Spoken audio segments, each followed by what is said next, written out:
If you've ever wondered why the seasons change, why flowers bloom only to wither, or why ancient storytellers seemed obsessed with fruit, then buckle up, or rather tuck yourself in, because tonight we begin the long, winding, occasionally funny, and definitely sleep-inducing tale of Persephone, queen of the underworld.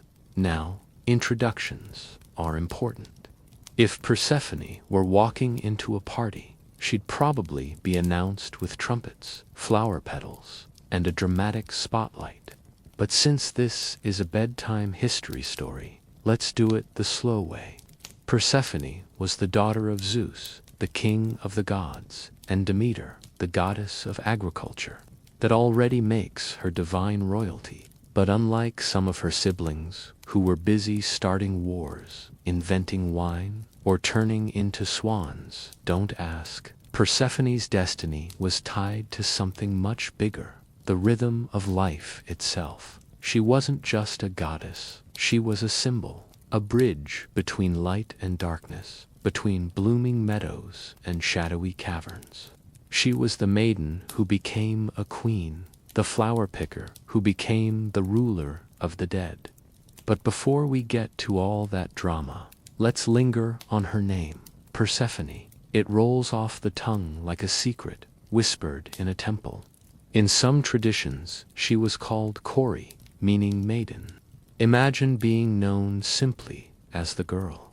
That's how ordinary her beginnings seemed, until fate, flowers, and one very lonely god named Hades changed everything. And here's the hook. Persephone's story isn't just about gods and myths. It's about why the world feels alive in spring and sleepy in winter. It's about how grief can reshape the earth, how compromise can create balance, and how one goddess became the queen of two realms at once.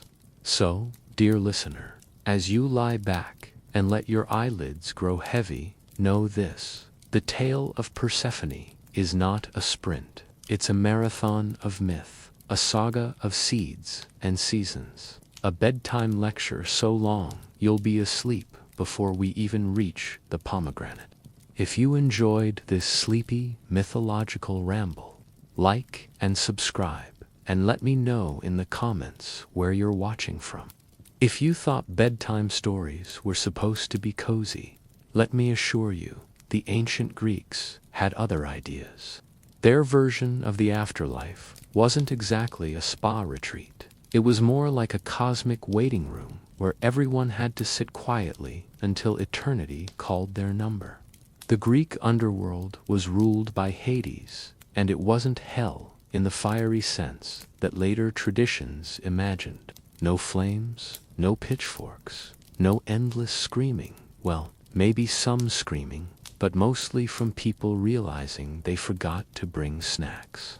Instead, it was a shadowy, misty realm beneath the earth, a place where souls wandered like tired commuters who missed the last bus. Let's paint the scene slowly, because that's what makes this story perfect for bedtime. The river Styx, the most famous river, dark and gloomy, where oaths were sworn. If you broke an oath sworn on the Styx, even Zeus would side eye you. The river Lethe, the river of forgetfulness. Souls drank from it to erase their memories. Imagine a divine, clear, browsing history button. The river Acheron, known as the river of pain. Honestly, the Greeks weren't subtle with names. Charon, the ferryman, a grumpy boatman who ferried souls across the rivers. He demanded payment, usually a coin placed in the mouth of the dead. If you didn't have a coin, you were stuck loitering on the shore like someone who forgot their subway fare. Now, the underworld wasn't all gloom. It had neighborhoods like a very strange city. Elysium, the VIP lounge. Heroes, poets, and generally good souls got to hang out here, basking in eternal springtime. Think of it as the Greek version of a luxury resort. Asphodel Meadows, the middle-class suburb. Ordinary souls wandered here forever, neither punished nor rewarded. It was basically the ancient equivalent of scrolling endlessly through social media. Tartarus, the maximum security prison. Titans and wrongdoers were locked away here, suffering elaborate punishments. Imagine eternal detention, but with more chains and fewer hall passes. The Greeks believed the underworld was beneath the earth, but it wasn't just a physical place. It was a moral landscape. Where you ended up depended on your deeds, your honor, and occasionally whether you annoyed Zeus. And here's the hook. Persephone's story isn't just about being taken to this realm. It's about transforming it. Before her, the underworld was lonely, ruled only by Hades and his shadows.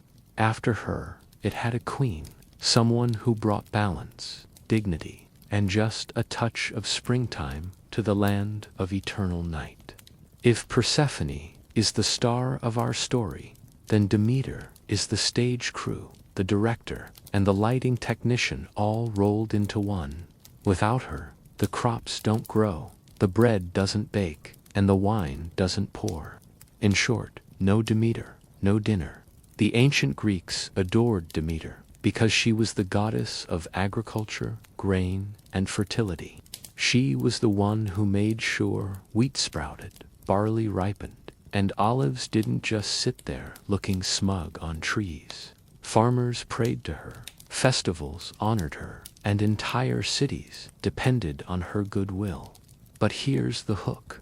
Demeter wasn't just a goddess of plants, she was a mother. And not just any mother, the kind who would storm Olympus if someone messed with her child. Let's take a slow, bedtime-style stroll through her personality. Protective, Demeter loved Persephone fiercely. Imagine the kind of mom who insists you wear a sweater, even in summer, because you might catch a chill. Practical. While other gods were busy throwing lightning bolts or inventing wine parties, Demeter was making sure humanity didn't starve. Occasionally terrifying. When she was angry, crops failed, fields turned barren, and mortals panicked. Think of her as the original hangry goddess. Her temples were everywhere, but the most famous was at Eleusis, where the Eleusinian mysteries were celebrated. These were secret rituals that promised initiates a better afterlife. We'll get to that in chapter 18. But for now, just know that Demeter had a fan club so devoted they kept secrets for centuries. Now, picture Demeter before Persephone's abduction. Content, radiant, and busy making sure the world was green. She probably hummed to herself while wheat swayed in the breeze. Life was orderly, predictable, and full of harvest feasts. But here's the foreshadowing. When Persephone vanished, Demeter's grief would shake the earth itself. Fields would wither, humans would starve, and even the gods would start sweating. Because when the goddess of agriculture goes on strike, everyone notices. If Olympus was the loud, glittering penthouse of the gods, then the underworld was the basement apartment nobody wanted to visit. And in that basement lived Hades, the god of the dead, quiet, brooding, and perpetually misunderstood. Here's the hook. Hades wasn't evil. He wasn't plotting world domination or twirling a villainous mustache. He was simply lonely. Imagine being the landlord of eternity, responsible for every soul that ever lived, and yet never invited to the fun parties on Mount Olympus. That was Hades' life. Let's wander slowly through his realm, because bedtime stories thrive on long detours. His throne, carved from obsidian, polished to a gloomy shine, comfortable but not exactly cozy. His crown, a helmet called the Helm of Darkness, which made him invisible, handy for sneaking out of awkward conversations, but not great for making friends. His personality, reserved, dutiful, and a little socially awkward. While Zeus was busy throwing lightning bolts and Poseidon was stirring up storms, Hades was quietly managing the paperwork of the dead. The underworld itself mirrored his solitude. Shadows stretched endlessly, rivers flowed with forgetfulness, and souls shuffled about like eternal commuters. Hades ruled it all with fairness, but fairness doesn't make for lively company. And here's the foreshadowing. Hades longed for companionship, not just a visitor, not just a fleeting soul, but a queen, someone to share the silence, to bring balance to his shadowy halls. Without her, the underworld was orderly but empty. With her, it would become something greater.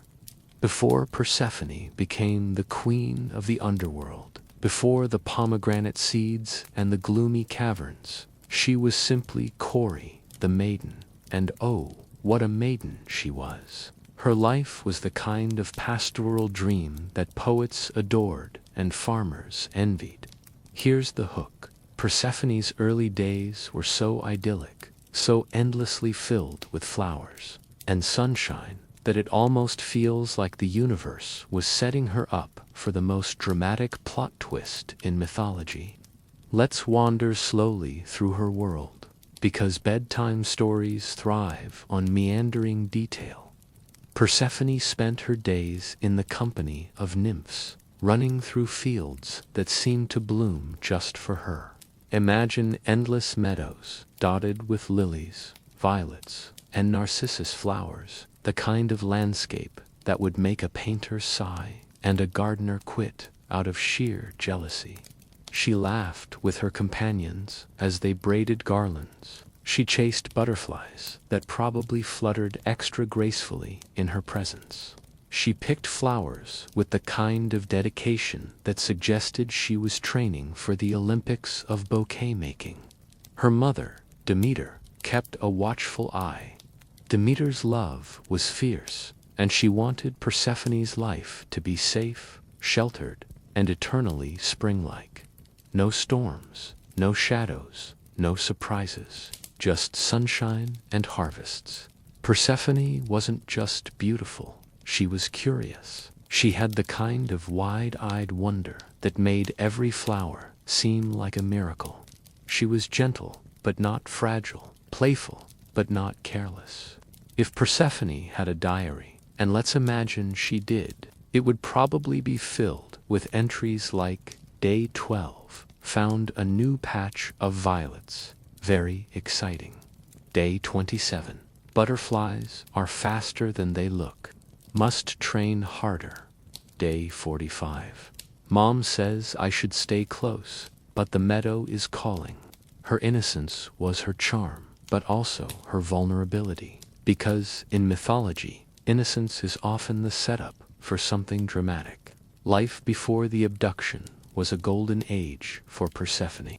She was adored by her mother, admired by her companions, and blissfully unaware of the underworld's lonely king watching from afar. But here's the foreshadowing.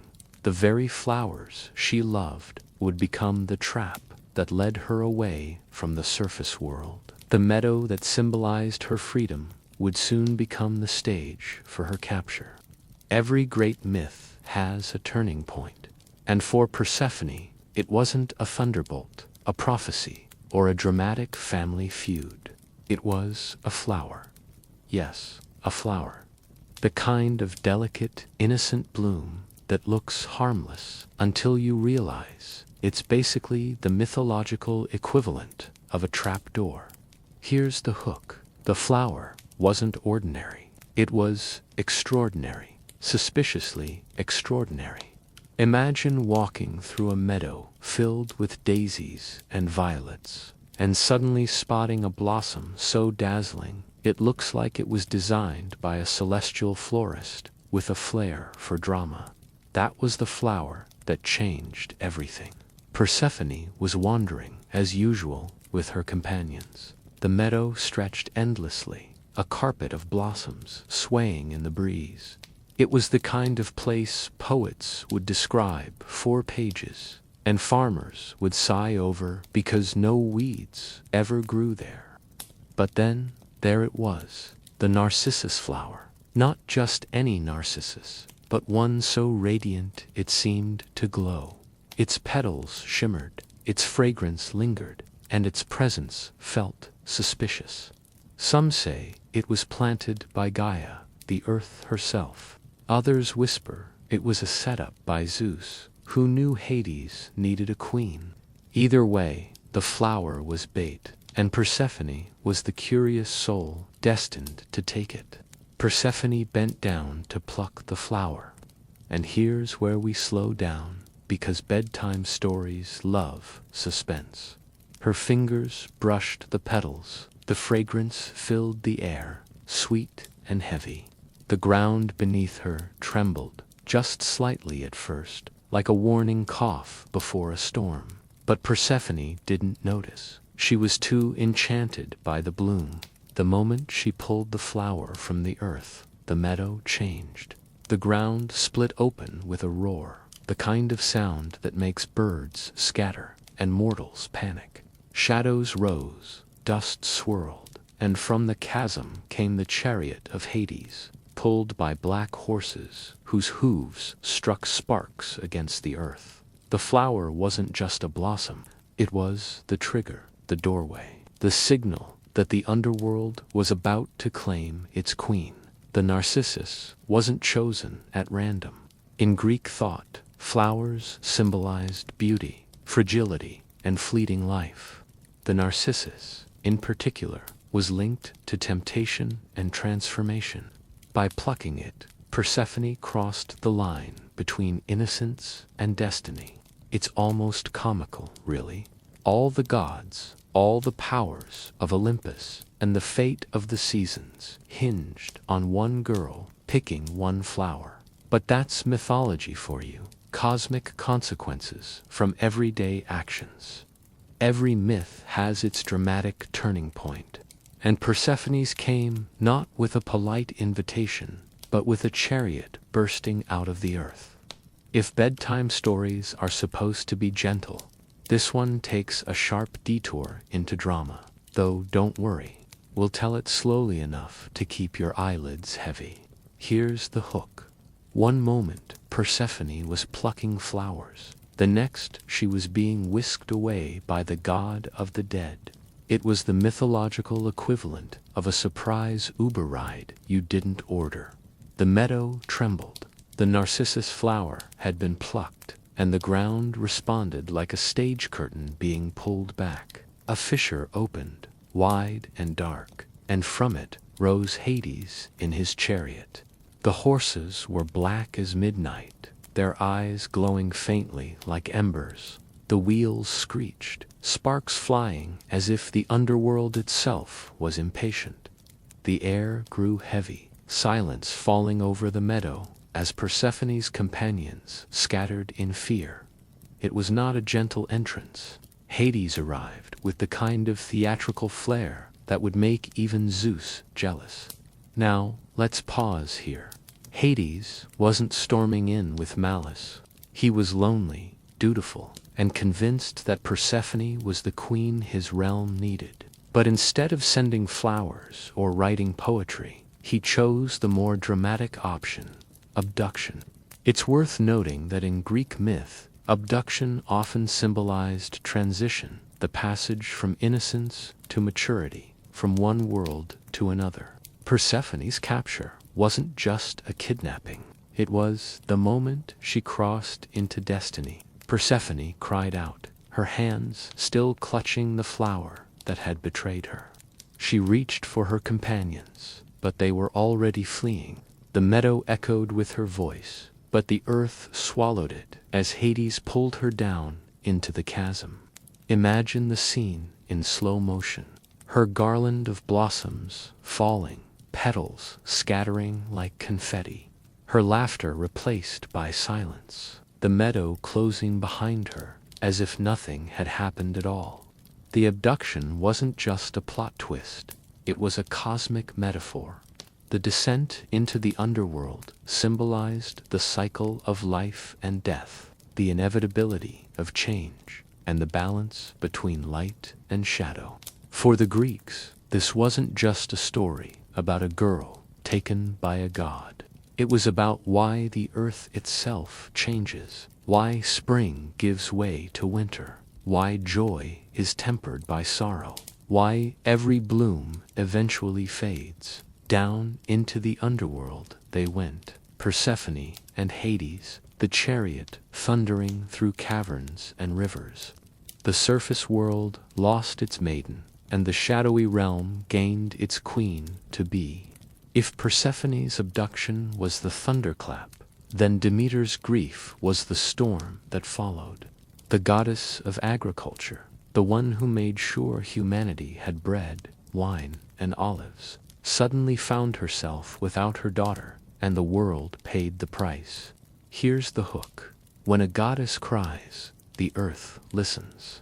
And when Demeter grieved, the earth didn't just listen, it stopped. Demeter wandered the earth, searching for Persephone, her heart heavy with sorrow. But grief has consequences, especially when you're the goddess responsible for crops. Wheat fields shriveled, their golden stalks turning gray. Barley bent low, refusing to ripen. Olive trees sulked, their branches bare. Grapevines produced nothing but disappointment. No wine, no feasts, no joy. It was as if the earth itself mirrored Demeter's despair. Humanity panicked. No harvest meant no bread, no oil, no wine. The Mediterranean diet collapsed overnight. Demeter wasn't just sad, she was relentless. She refused to let the earth flourish until Persephone was returned. Imagine the ultimate parental strike. No daughter, no dinner. Her grief was so profound that even the gods began to worry. Mortals were starving, prayers went unanswered, and sacrifices piled up with no response. The balance between Olympus and earth was breaking. In her sorrow, Demeter disguised herself and wandered among mortals. She walked through villages, her divine glow dimmed, her face shadowed. Some say she sat by wells, silent and grieving. Others say she taught humans small secrets of farming even in her despair, as if her love for Persephone couldn't erase her care for humanity. But always, her heart was fixed on one thought.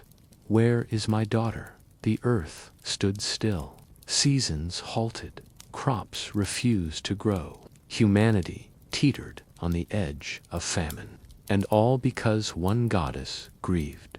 This wasn't just a mother's sorrow. It was a cosmic imbalance.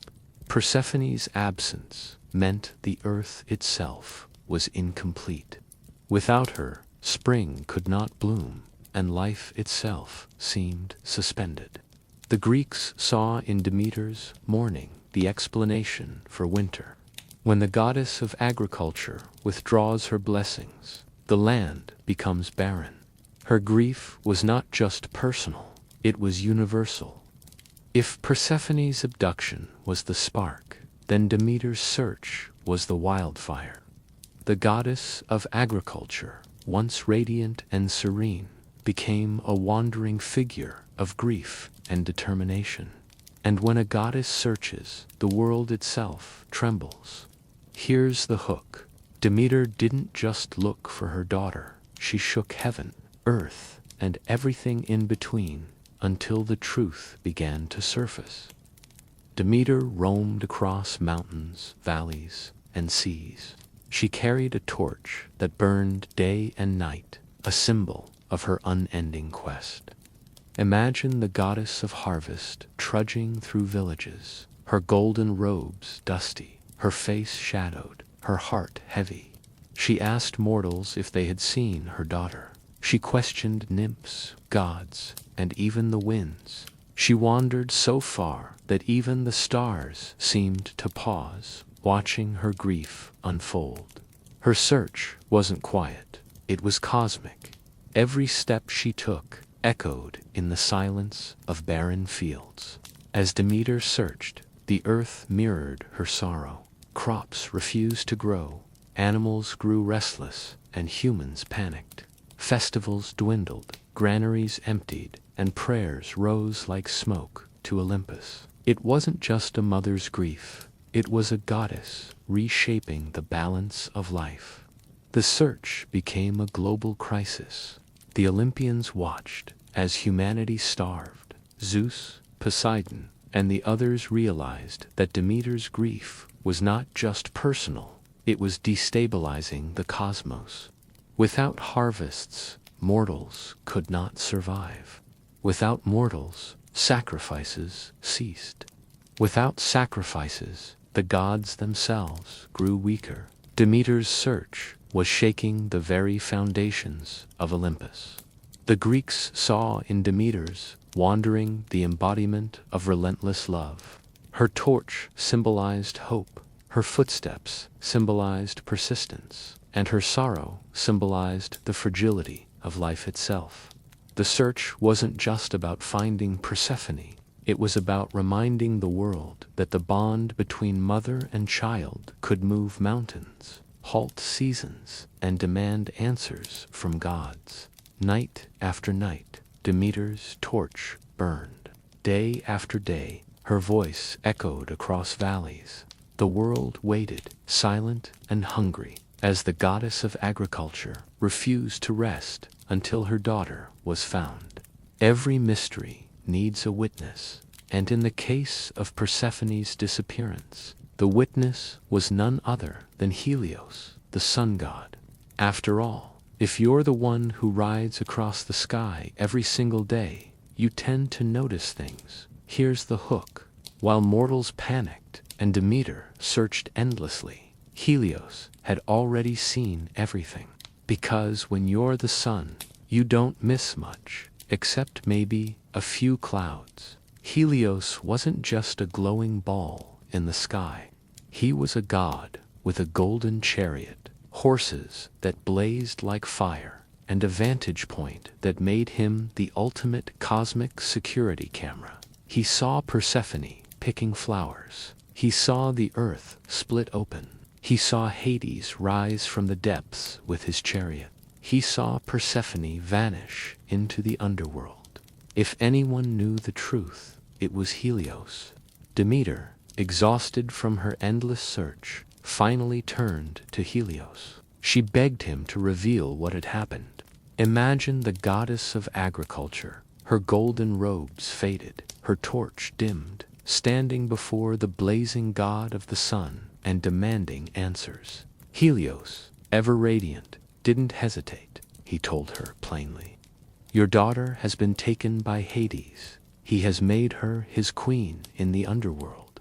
Demeter's grief deepened. The truth was worse than she imagined. Persephone wasn't lost in some meadow or hidden by mischievous nymphs. She was in the realm of the dead, bound to its lonely king.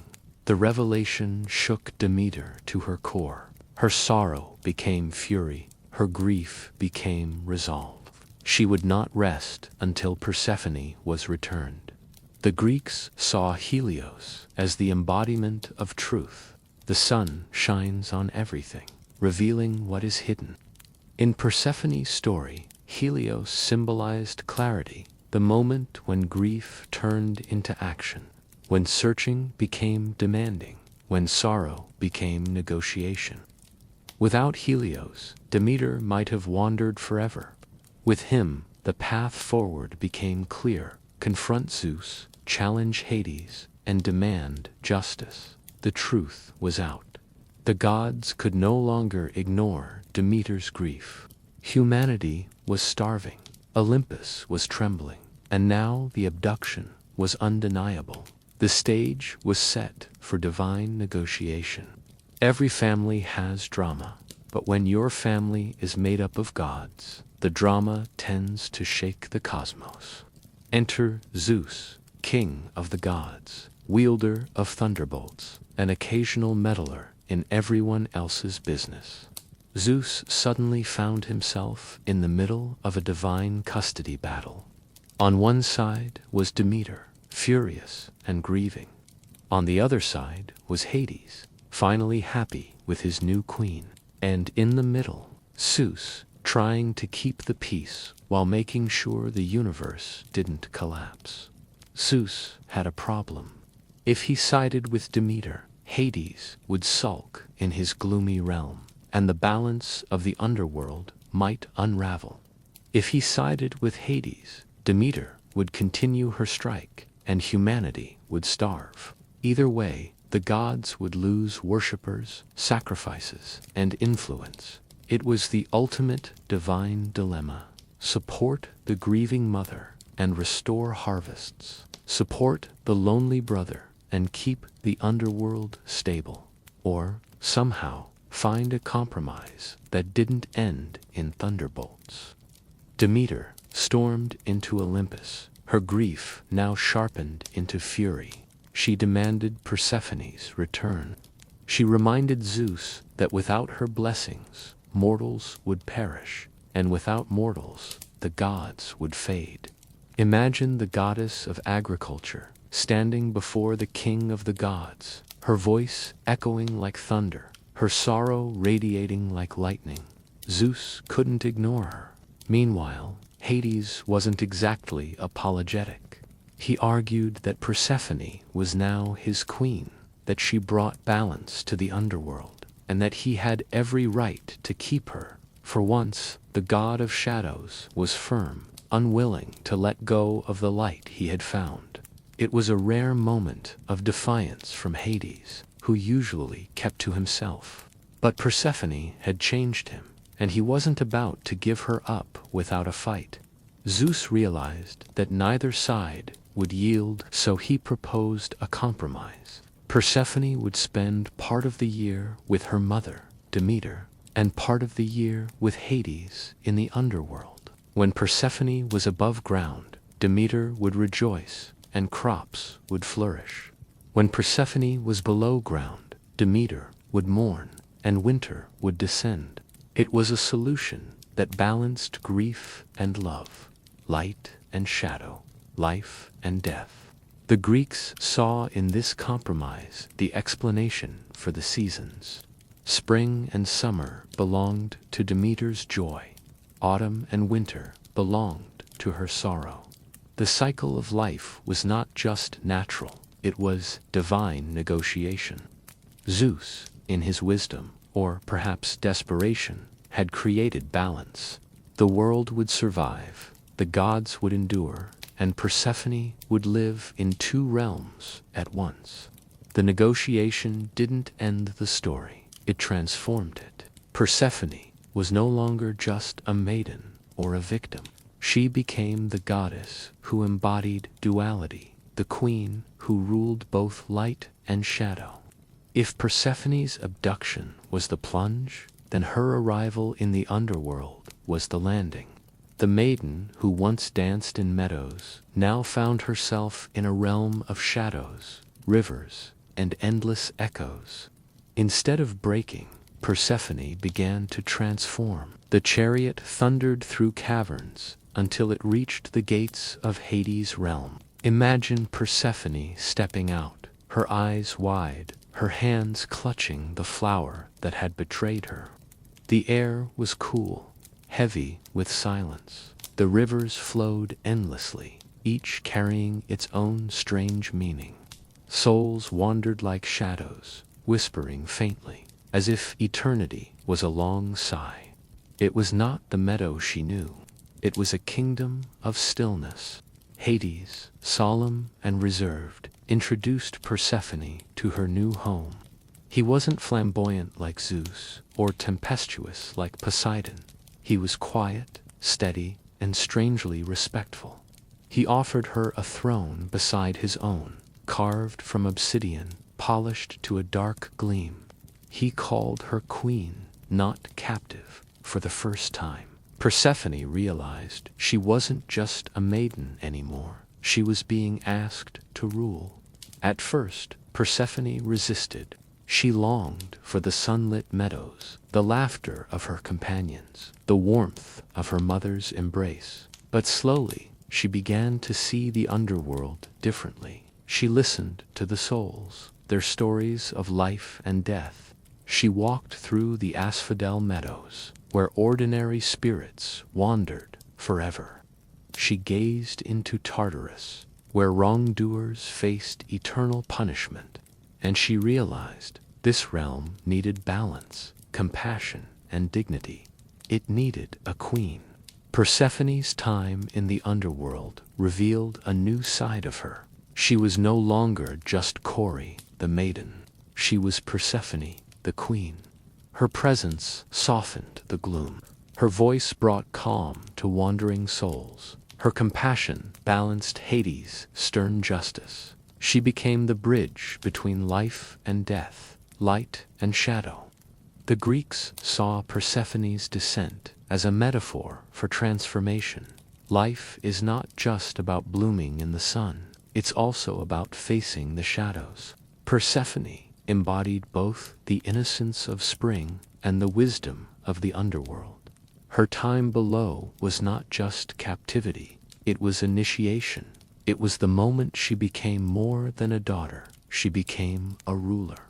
After months in the shadowy halls of the underworld, Persephone's time had come to rise again.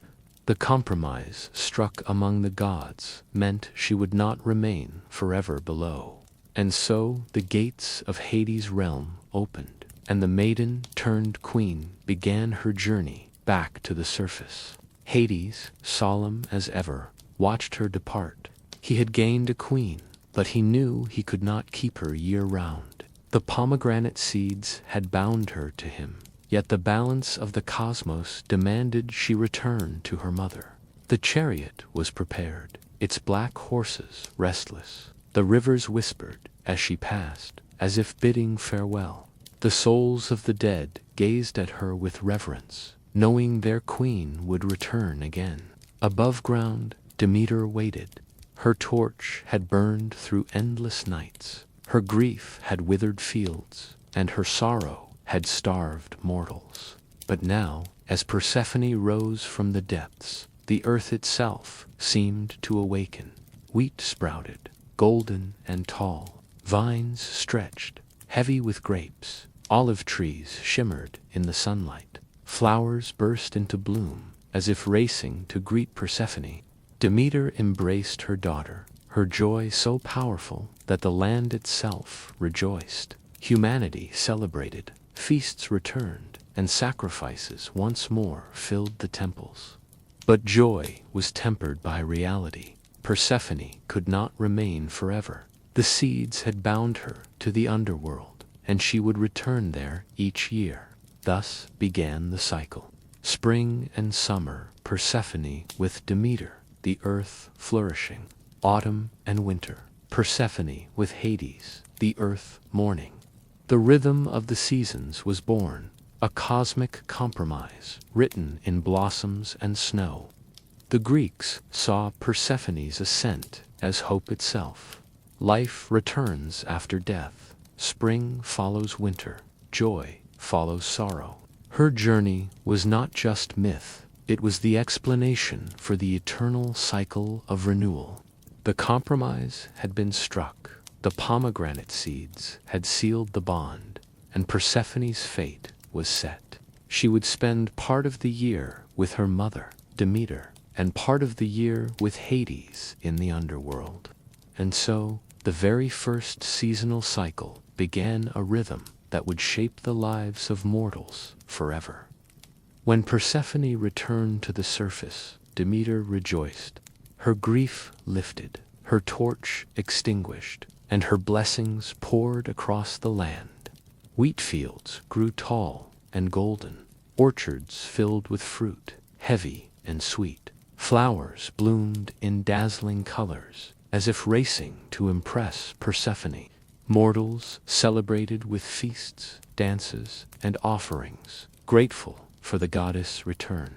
It was the first spring, the first summer, a time of abundance, joy, and renewal. But the cycle demanded balance. When Persephone returned to Hades, Demeter's sorrow returned.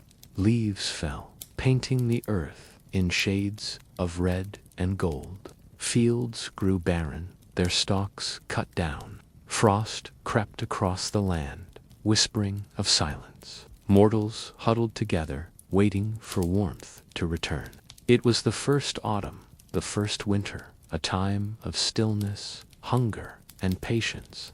The cycle was not just about Persephone's movements. It was about the balance of life itself. Growth followed decay. Joy followed sorrow. Light followed shadow. The Greeks saw in this rhythm the explanation for the seasons. Persephone's journey was not just myth, it was the heartbeat of the earth. The compromise between Zeus, Demeter, and Hades had been struck. Persephone had eaten the pomegranate seeds, and the rhythm of her dual existence was set. But what did this mean for the earth itself? It meant the birth of the seasons, the very first winter and spring. When Persephone rose from the underworld to be with her mother, Demeter's joy poured across the land. The goddess of agriculture, once grief-stricken, now scattered blessings like seeds in the wind. Fields flourished, wheat and barley rising tall, orchards filled with fruit, heavy and sweet. Flowers bloomed in dazzling colors, painting the meadows. Mortals rejoiced, feasting and celebrating the return of abundance. This was the first spring, followed by the warmth of summer, a time of growth, joy, and renewal. But when Persephone returned to Hades, Demeter's sorrow returned as well. Her blessings withdrew, her fields fell silent, and the earth mirrored her grief. Leaves fell, carpeting the ground in red and gold. Frost crept across the land, whispering of stillness. Crops withered, granaries emptied, and mortals huddled together for warmth. The world grew quiet, waiting for Persephone's return. This was the first autumn, followed by the stillness of winter, a time of rest, hunger, and patience. The Greeks saw this cycle as the explanation for the natural rhythm of life. Persephone's movements between worlds created balance, spring and summer, life, joy, and abundance, autumn and winter, silence, sorrow, and renewal through rest. The seasons were not random. They were divine, born from love, grief, and compromise. Persephone's fate was not sealed by thunderbolts, negotiations, or even Hades' dramatic chariot. It was sealed by something far smaller, far sweeter, and far stickier, the pomegranate seeds. One bite was enough to bind her to the underworld forever. While Persephone lived in Hades' realm, she was offered food. Mythological law was clear. If you eat in the underworld, you belong to it. It was like signing a contract without realizing you've agreed to stay for eternity. Hades, patient and calculating, offered her the pomegranate. Its ruby seeds glistened like jewels, tempting and mysterious. Persephone, curious and perhaps hungry, ate them. Some say she ate 6 seeds, others say just 1. The number didn't matter. The act itself was binding. The Greeks didn't choose this fruit at random. The pomegranate was loaded with meaning, fertility. Its many seeds represented abundance and life, marriage. In ancient Greece, the pomegranate was linked to unions and vows, duality, sweet yet tart, beautiful yet messy, much like Persephone's dual role as maiden and queen. By eating the seeds, Persephone wasn't just trapped, she was transformed. She became part of the underworld, tied to its cycles, its shadows, and its king. When Demeter learned of the seeds, her grief deepened. The compromise Zeus had arranged, half the year above, half below, was now unavoidable.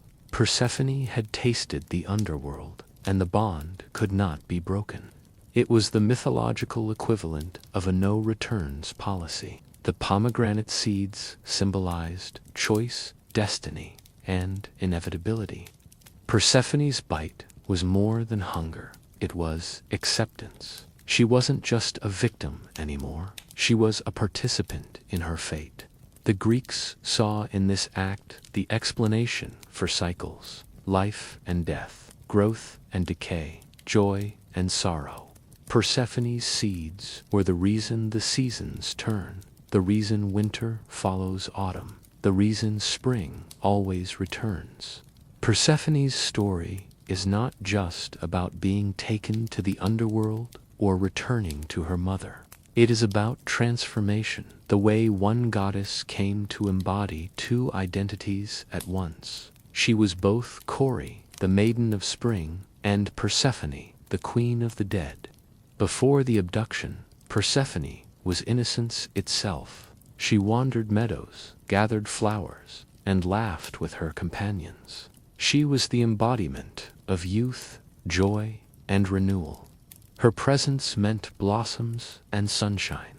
Her laughter echoed like springtime itself. She symbolized beginnings, growth, and the carefree beauty of life. As Kore, she was the daughter, the beloved child, the maiden untouched by sorrow. But the underworld reshaped her. Sitting beside Hades on a throne of obsidian, Persephone became regal, wise, and commanding. She was no longer just a girl picking flowers. She was a ruler who brought dignity to the realm of shadows. Souls respected her, finding comfort in her compassion. Her presence softened the gloom of the underworld. She balanced Hades' stern justice with gentleness and understanding. As queen, she was the bridge between life and death, the ruler who gave meaning to eternity. This dual nature was not a contradiction, it was a balance. Persephone was both maiden and queen, both spring and winter, both innocence and wisdom. In the sunlight, she was Kore, the maiden of blossoms. In the shadows, she was Persephone, the queen of eternity. Together, these identities made her one of the most complex figures in Greek mythology. Her duality explained the cycles of nature, joy and sorrow, growth and decay, beginnings and endings. Persephone's story was not just a myth whispered in meadows or sung by poets. It became the foundation of one of the most secretive and powerful religious traditions in ancient Greece, the Eleusinian Mysteries. These rites, held in honor of Demeter and Persephone, promised initiates something extraordinary, hope for a better afterlife. Eleusis, a small town near Athens, became the center of these rituals. Every year, thousands of people, from kings to commoners, traveled there to take part in ceremonies so secret that revealing them was punishable by death. Pilgrims walked the sacred way, a road connecting Athens to Eleusis. They carried torches, echoing Demeter's search for Persephone. They entered the Telesterion, a great hall where the most sacred rites were performed. The atmosphere was solemn, mysterious, and filled with anticipation. The Eleusinian Mysteries were not about crops or seasons alone. They were about life, death, and rebirth. Initiates believed that by participating, they would gain secret knowledge, a glimpse of the divine cycle that Persephone embodied. The rituals symbolized Persephone's descent and return. They taught that death was not the end, but a passage. They offered hope that just as Persephone rose again, so too could the soul find renewal. For mortals, this was revolutionary. It meant that the shadow of death was not absolute. No one outside the initiates knew exactly what happened inside the Telesterion. Ancient writers hinted at sacred objects, dramatic reenactments, and visions of light. But the details were guarded fiercely. This secrecy gave the mysteries their power.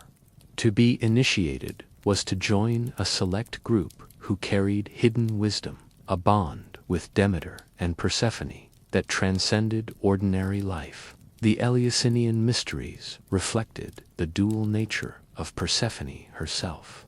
As Kore, she symbolized life, innocence, and beginnings. As queen, she symbolized death, wisdom, and eternity. Together, she embodied the promise that life and death are part of one eternal cycle. The rituals reminded initiates that just as seeds fall into the earth and rise again, so too does the soul. Persephone's story didn't stay confined to the meadows of Greece or the caverns of the underworld. Over centuries, poets, philosophers, and entire cultures reimagined her myth, layering new meanings onto her journey. What began as a tale of abduction and compromise became a symbol of cycles, transformation, and the eternal dance between light and shadow. For the Greeks, Persephone was more than a goddess. She was the explanation for the seasons, the embodiment of renewal, and the comfort that death was not the end. Farmers saw her as the reason crops grew and withered. Mystics saw her as the promise of rebirth in the Eleusinian mysteries. Philosophers saw her as proof that life and death were two halves of the same whole. Her dual nature, maiden and queen, became a metaphor for balance in the cosmos. When the Romans adopted Greek myths, Persephone became Proserpina. The story remained largely the same, but Roman poets emphasized her role in marriage and duty. For them, her descent symbolized the inevitability of fate and the binding power of vows. Persephone's themes echoed across cultures. In Near Eastern traditions, similar myths told of goddesses descending into the underworld, such as Inanna in Mesopotamia. In later European folklore, echoes of Persephone appeared in tales of maidens taken to shadowy realms, always tied to cycles of nature. Even modern interpretations see her as a symbol of resilience, transformation, and the coexistence of innocence and wisdom. Thinkers across time found meaning in Persephone's journey. Plato referenced her in discussions of the soul, seeing her descent and return as a metaphor for immortality. Later writers saw her as a symbol of psychological growth, the passage from childhood innocence to adult responsibility. Modern scholars often interpret her myth as a reflection of human cycles, grief and joy, loss and renewal, endings and beginnings. Persephone's journey, from maiden of blossoms to queen of shadows, did not end with her compromise between worlds. Her myth lived on, shaping rituals, inspiring art, and reminding humanity of the eternal rhythm of life and death. The legacy of her story is as enduring as the seasons themselves. Every spring, when flowers bloom and fields awaken, people saw Persephone's return. Every winter, when frost silenced the land, they remembered her descent. Her myth became the heartbeat of the earth, woven into the cycles of growth and rest.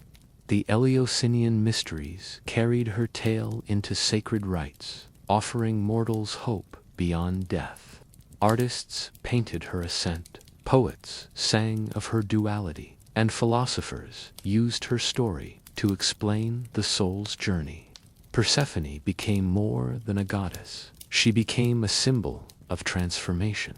Her legacy endures because it speaks to something universal: the sorrow of loss, the joy of reunion, the inevitability of change, the promise that endings are never final, but part of a greater cycle. Persephone reminds us that light and shadow, innocence and wisdom, joy and grief, all belong together. So, as you drift deeper into sleep, imagine Persephone walking between worlds, carrying blossoms in one hand and a crown in the other. She is the goddess who bridges life and death, the queen who embodies balance, and the eternal symbol that seasons will always turn. Her story is not just ancient myth, it is the gentle reminder that renewal always follows sorrow, and spring always follows winter. That's the end of the lasting legacy of Persephone's story. And now, as the tale closes and the night deepens, let the rhythm of her myth lull you into rest. The blossoms will return, the frost will fade, and the world will keep turning. Sleep peacefully, for Persephone's legacy is eternal. Good night.